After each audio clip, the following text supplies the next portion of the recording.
तीसरा प्रश्न आया था कल प्रातःकाल, जो एक श्रावक श्रेष्ठी ने किया कि भगवान पार्श्वनाथ की प्रतिमा पर अभिषेक कहाँ होना चाहिए।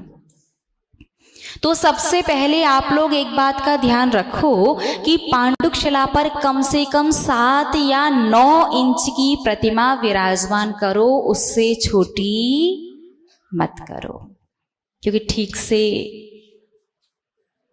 करने में थोड़ी सी बाधा उत्पन्न होगी।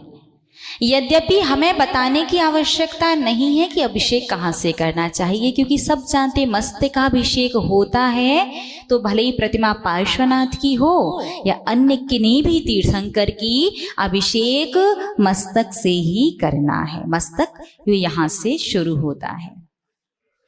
लेकिन कुछ कुछ लोगों के मन में ये जिज्ञासा आती है कि बहुत से श्रावक ऐसे होते हैं जो सर्प के फण के ऊपर से अभिषेक करते हैं, तो क्या उस गंधोदक को लेना चाहिए या नहीं।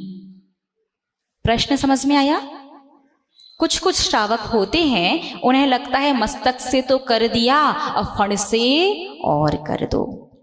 तो कुछ श्रावक ऐसे आते हैं जिन्हें लगता है कि धर्मेंद्र और पद्मावती का अभिषेक हो गया, वो तो इसलिए गंधोदक नहीं लेना चाहिए। तो एक प्रश्न हम आपसे पूछना चाहते हैं, बताइए, जब आपने भगवान पार्श्वनाथ की प्रतिमा पर मस्तक से अभिषेक किया, ठीक है ना, उसके बाद चरणों के नीचे पीठ पर एक सर्प का चिन्ह बना होता कि नहीं बना होता, तो क्या आपका वो गंधोदक उस चिन्ह को स्पर्श करके नहीं आता। बोलिए ना, पीछे वाले लोग, आता है ना, तो क्या आप उसे गंधोदक नहीं मानते? क्या आप गंधोदक नहीं लेते? बोलिए ना, लेते हैं ना। तो वहां पर अभिप्राय देवगति के देवों का, धर्मेंद्र पद्मावती के अभिषेक का नहीं है।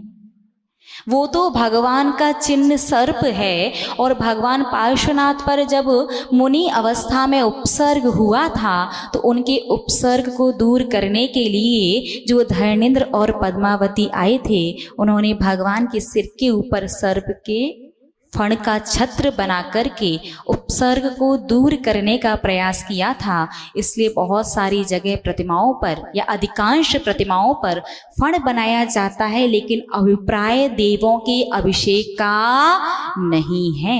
तो सही अभिषेक तो वही है जो धारा मस्तक पर की जाए, लेकिन फिर भी कथनचित कदाचित कोई श्रावक फण के ऊपर से धारा कर भी दे, तो वो धारा प्रतिमा से होकर के ही आएगी, तो आपका अभिषेक ही कहलाएगी।